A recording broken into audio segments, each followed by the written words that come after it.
Hivachu dal. Good evening in Finnish.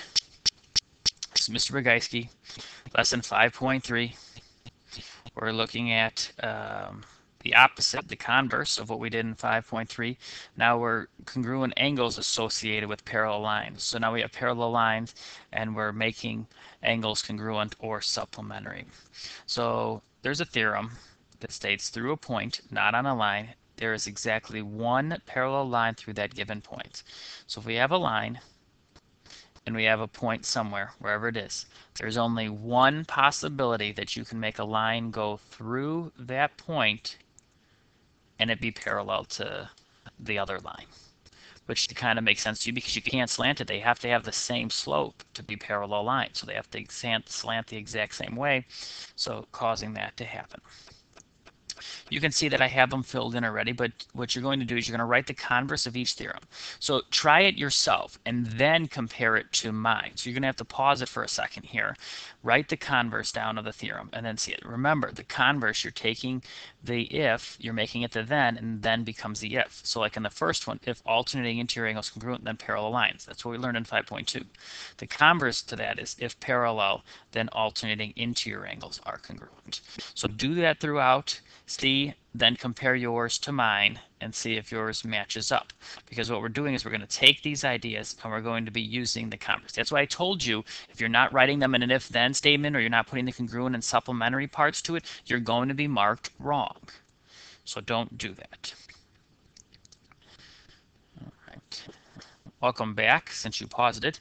Now what we have here is we're going to use this idea in the theorems to prove triangles or sides or something in here. So we got AB is parallel to DE, which you also know by the arrows on the line. So these are parallel lines, which means that we're going to get some type of angles either congruent or supplementary. Probably congruent, the best bet, to be able to get what we need. Then we got C is the midpoint, so C is in the middle between BD, so BC and CD are going to be congruent from this guy right here. And we're trying to prove that AC is congruent to EC. Okay, well, the only other thing that I know is I'm going to mark in angles 1 and 2 here. This angle is congruent to this angle because they are vertical angles. So we have a side and we have angles. And then we knew that these lines are parallel. This is the line that touches both of them. So we could get line B, angle B, sorry, congruent to angle D. But what kind of angles are these two? Well, if you highlight your picture, use your transversal, this line and this line, see it? Oop, they're alternating and they're in between the parallel lines, so they're alternating interior. So we got alt interior angles that we're going to be able to do in a second. So we're going to be able to prove these two triangles by angle, side, angle, and then these two pieces are congruent because of our friend, the CPCTC. Angle, side, angle. Let's start with AB is parallel to DE. What do we get there? We'll use this and we'll say that angle B is congruent to angle D because of if parallel, then alt interior angles are congruent. The sides came from C was the midpoint of BD, which gave us reason 2, BC being congruent to CD. And then we knew from the diagram, reason 3, we had angle 1 congruent to angle 2, and I drew those in, so you have to draw them in being vertical angles. Bracket that together. We're up to reason 4. We just proved triangle ABC to triangle EDC. And we finish with our friend AC being congruent to EC. And that's what we wanted. What are our reasons? Reason 1 we said was if parallel, then alt interior angles congruent to def of midpoint. 3, vertical angles congruent. 4, angle side angle. And 5, we finish with our CPCTC. You will have to do that. You will have to do something like that on an assessment, on a quiz, on a test, on the final coming up here. So do not feel that you can't do this, because if you have the stuff memorized, this is just adding something else to your arsenal. All right. Now moving on, the rest of it is now using the idea of parallel lines to solve for x and to find missing angle measures. So we're solving for x, and this is angle 2 over here. So I apologize, it's not marked. That's angle 2. So we're going to find x and angle 2. Well, these two lines are parallel. So we know that this angle and this angle. Ask yourself the question, are they on same side or different sides? All right, same side. Are they in between the parallel lines or exterior to the parallel lines? So they're exterior. So these two angles are consecutive exterior, which are what kind of angles if there's parallel lines? Supplementary. So we're going to be able to set 2x squared minus 12 plus 3x plus 3 equal to 180. Oh man, what did you notice? There's an x squared, so yes, factoring is going to come back. So those of you that don't like factoring, it's still going to be here. So let's simplify this. This is 2x squared plus 3x minus 9 equals 180. Can you factor if something equals 180? Nope, it has to equal 0.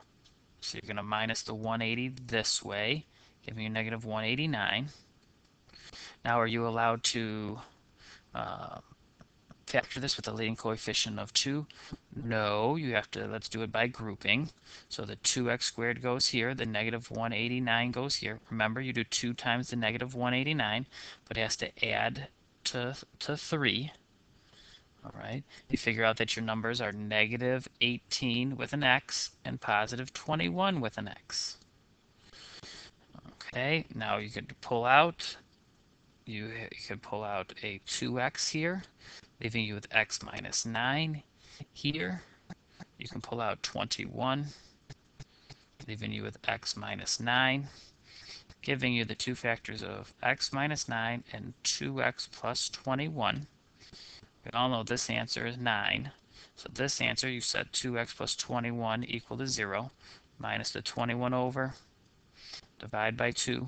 So you get x equals negative 21 over 2. Well, I got to see if they both work. When I plug in 3 times negative 21 over 2, so you should know this is about, what, 10 and a half? So 3 times negative 10 and a half, so we're at negative 30 plus, and then we're going to add 3 to that. We're still going to be at negative, so the add answer doesn't work. So x equals 9. Now, if you want to figure out how much angle 2 is, well, let's look at it. These lines are parallel. This angle and this angle are the two that I like to look at, because I prefer congruent angles over supplementary angles. So these two angles would be congruent because they're alternating exterior, which then means that 3 times 9 plus 3 is 27 plus 3, finalizing your answer for angle 2 to equal 30. Capiche? Moving on. Example 3, we're going to solve for x. These are my favorite questions. These are the ones I love to put on there, and they are challenging questions, but if you know your angle pairs and you're more algebra based, these are not proof questions, so they should not be hard for you if you know you like math, or you like a challenge, you like a puzzle. That's what these type of questions are. So these are called Crook problems. Okay, C-R-O-O-K, Crook problems. What they do is you have parallel lines, and then there's kind of like this crack. It's kind of like a crack in the wall. So if you're thinking about the wall, here's the top of the wall, which is parallel to the bottom of the wall, and then there's this crack in the wall. We want to find this angle. So what you do, every time you have a crook, a bend in the lines, what you do is you draw a line parallel through that. Okay. So then now look at it, two different things. So you cover up the bottom. So cover this up. Act like this doesn't exist. So we're only going to look up here. These two lines are parallel. Well, the 140 and this part up here are consecutive interior. So that means they have to add to equal 180. So then you can do 180 minus 140, and you get 40 for this piece up here. Stop right there. Now do the bottom. These two angles, this angle and this angle, are alternating interior angles. So if this is 27, this angle up here is 27. Now stop again. Now you're done, but now can you find x? Sure, because part of it's 40, the other part is 27. X ends up equaling 67 then. There really isn't much work to show on these, but showing me, writing on your picture here is really how you're going to answer this question. Okay. If you did notice, there's only two types of angles in these Crook problems. They're either going to be alternating interior angles, which are congruent, or consecutive interior angles, which are supplementary. So you got a 50-50 chance of making them congruent or supplementary. You just have to guess right. All right, we got 4 left and we're finished. Let's kick right through this. So we could see that this is another Crook problem. We want to find angle B, so this angle right here. Here's the Crook, so you draw a line through it. Same idea. Top part's 140. You can figure out this part. These are same side interior, so this is 40 for this piece. Down here, looking at this part of the problem, 125 and this be consecutive interior, so they're supplementary. So then you figure out how much is down here, and you do 125 minus that, and you get 55. How much is the measure of angle B? Add up 40 and 90 and 55, giving you 95 degrees for your answer. Number 2, we have 1, 2, 3 crooks. These lines are parallel, so they should have arrows on them to begin with. You draw 3. All right, here is where people get confused. Now they think that the 67 breaks up into 2. They haven't been. Have these been the same? No. So a crook is not going to break up into 2 equal parts. Don't do it. Okay, so stop yourself. Slap yourself on the hand right now if you thought they were. Okay, we have x up here. So we have to start down here and work our way up towards the x. Here, we worked our way, towards both of them. Here, x is on top, so we're going to work our way up. By the way, if you didn't notice, this is a right angle, so right angle equals 90 degrees. So here's 160. Its consecutive interior partner would make this angle 20 because that would make the 180. Now, if this is 20, we need to figure out the top piece. Well, what is this? This right here is 90 minus 20 because the angle was 90, so this is 20, so that's 70. Now we're going to jump over. 70 was here. We can jump over here. 70 is here because these are alternating interior. This angle was 80. The bottom part 70, so the top part has to be 10 because you're doing 80 minus 70 to give you 10. 10 is here, jumping over the line. Jumping over, alternating interior. 10 is there. 67. Do 67 minus 10. Now you're at 57. And once again, you jump over the line at the end. So you finish that x ends up equaling 57 degrees. It's neat. They're not hard, but some people will leave them completely blank because you're not going to try them on your own. You're going to think, oh, you can watch Mr. Bogajski do it, or you can watch Ms. Seitz do it, and it's not going to work out for you. Number 3. We're going to solve for x this time. So now we're going to put in x's, and we're looking for a, b, c. So we want this angle right here, which is still a crook. So we're going to do this. We're not going to break it up. Okay. But what we do know is this is x plus 15 up here. So this part right here is x plus 15. This part down here, these two are supplementary. So this angle is 5x minus 25. This angle right here is 180 minus, in parentheses, 5x plus 25. Okay, so then what happens there is you're going to distribute this minus sign, and you're going to do 180 minus 5x minus 25. So then you're going to end up with 155 minus 5x. That's what this angle is right here. Now the 2x plus 20 comes into play because these two, what would we do? Like up here, right? What would we do? Up there, we added them. We added the 40 and the 55 to get to 95. Well, we have how much that angle is. We have how much that angle is. It's 2x plus 20. So when we add x plus 15 plus the 155 minus 5x, we know our total has to be 2x plus 20. Combined it, 170 minus 4x is equal to 2x plus 20. Let's add the 4x this way, giving me 6x. Minus the 20, give me 150. Divided by 6. X equals 25. There are 6 quarters in $1.50. You did not know that. You should. So x is 25. Now we want ABC. Well, how much was ABC? The measure of angle ABC was 2x plus 20. We know x is 25. So we substitute it in. 2 times 25 plus 20. 2 times 25 is 50. 50 plus 20. We have 70 degrees for our answer. Picking right through, almost done here. Last one. We want to know how much angle A plus angle D is. Let me warn you right now, you can't figure out how much A is by itself, and you can't figure out how much D is by itself, but we can figure out, they can ask you a question where A plus D in this case is added together. Okay, so, I told you always work toward your X. So you got to put in your crooks, and your parallel lines through the crooks. Let's start up here. Let's start up here and work our way down. So if this is x, these are consecutive interiors. So this is 180 minus x, right?